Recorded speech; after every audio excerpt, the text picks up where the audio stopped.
Nice to meet you at EBACE2022. How DC-Aviation was doing since last October, I think, when we met in Malta. Nice to meet you too at Geneva after Malta. Stay in touch, but we've been busy. We've been doing very well with the charters, especially charter side and the FBO in Malta and Dubai. It's been a good end to the year, to 2021, and a relatively good start to this year. A question which, of course, you've heard many times, maybe. How the war impacted your business? Because obviously we always try to stay away of political issues, but it's clear that it has an impact. It obviously has an impact. I think first and foremost on a humanitarian level. My wife is Ukrainian, so to me it's very personal. I have my immediate family is still in Ukraine, so I mean it was nothing short of a tragedy. It still is a tragedy. I get goosebumps talking about it. If I am to be honest, from a business point of view, the impact has not been not that important. We have Ukrainian clients, we have Russian clients, and if we speak about individuals, Russian clients had Ukrainian employees, Ukrainian clients had Russian employees, and they still want to keep them, to be together. So the individual is not an issue. It's unfortunate. The political games that are played are tragic. Are nothing short of tragic, because it's a disaster.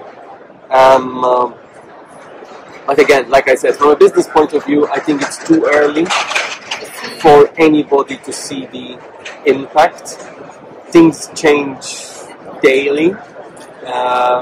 But I would love to say that there will be no impact from a business point of view, but I think we will see an impact, especially because this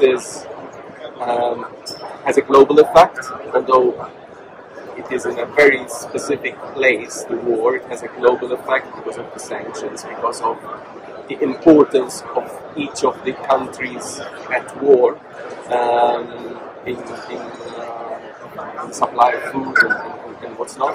So we're going to see an even bigger inflation than was anticipated. Post-COVID, it's not the best situation, but it has also impact on fuel.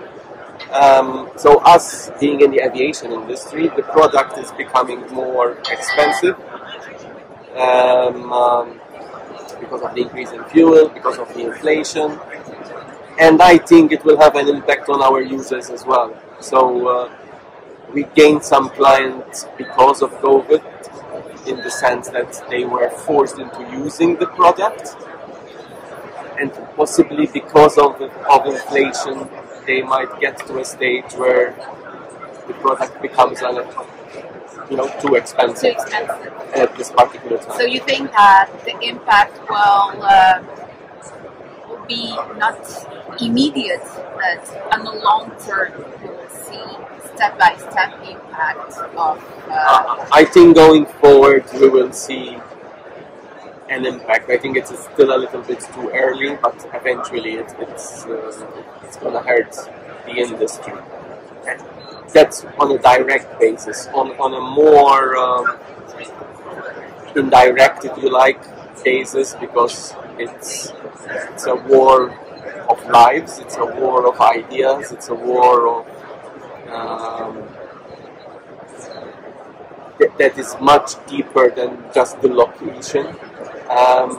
There will also be impact on how people interact, trust each other, and I think that would last for a longer period. It will take possibly longer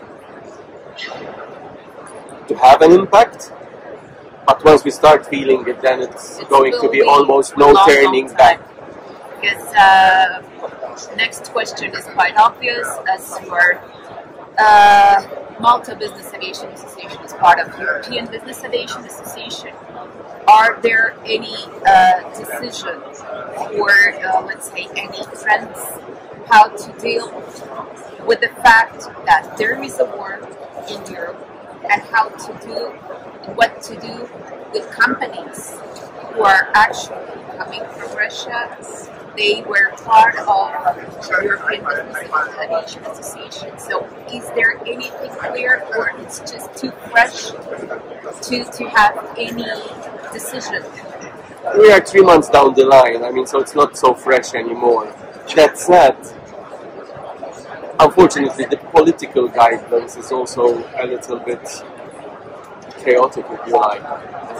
You know, you have the European sanctions, you have the British sanctions, you have Swiss sanctions, you have American sanctions, you have Canadian sanctions, and they're all similar, but they're not the same. So it's very difficult to kind of first understand what is sanctioned and what is not. I think let's take the human element of it first. From a human point of view, the Malta Business Aviation Association, the first thing we've done is, with the help of our members, organized humanitarian flights with supplies to the refugees that were moving out of Ukraine, because that's something tangible which we immediately could do to demonstrate our social conscience, if you like. I mean, we didn't do it to demonstrate, we did it to help people. So from that element, we'll continue to support where we can support. I mean, we have another project where we're trying to help recruit these Ukrainians into businesses. I see a lot of that going on in Malta. Actually, companies are helping and trying to evacuate people from Ukrainian offices. So, and to a certain extent, that's the easier part. The political part of how to deal with a company which is clearly of a Russian origin, but at the same time clearly against the war. I mean, do I punish somebody because they were born in that place? And if you ask me personally, although like I said, it's very personal to me, I still don't think it's fair, and it's right, and it's correct, and it helps bridging and putting people together and solve problems. But it's not really up to me, and it's not really up to the industry. We need to see what is the direction that the European political world takes, and voice our opinion, but at the end have to follow what the rules are. I just hope that it will not damage forever the industry, because things like that, as I told many times, Russians will suffer not for decades, but for centuries of what is done, and they were not asking for that. No. And now they are just punished for the fact. I just hope that we can hope and find a way how to deal with all that without punishing us and the rest of the people even more than we are. About positive stuff, I am very much looking forward for the next event in Malta. Any surprises? Any surprises is a big word, but the next event is on the 5th and 6th of October. We will do it at Hilton this year, which is one of the nicest hotels on the island, on the conference. We have a new minister in Malta of transport who's actually visiting EBACE. He's actually visiting EBACE, which is just there. And we made it hard. He just arrived. All right. So he will be addressing the conference, and it's good to for the government to see the Strengthen the industry and see and hear people. And show continuity. The industry in Malta, the aviation industry in Malta continues to grow. I think it's important to get together beyond EBACE, where it's a huge place and it's almost difficult to meet every single person that you want to meet. The world is changing. I'm pretty sure between now and October a lot of things are going to happen. It's important that we work together, different parts of the industry. We'll have talks about UAMs and UAVs, drones, business aviation, airlines. Some new big airlines are coming to Malta. You may have heard Eurowings and Wizz Air. I think last week. Yes. So I'm pretty much aware of what is going on. So it's definitely, a good place to be if you are in the industry and have, if I dare say, a more personal kind of get together, because it's an amazing place, and I can tell you, even when it was first on online events, were different. And it's exactly, you get to know people better, you spend more time with them. This is great. But still, I never see everyone who I want to see, just don't have enough time.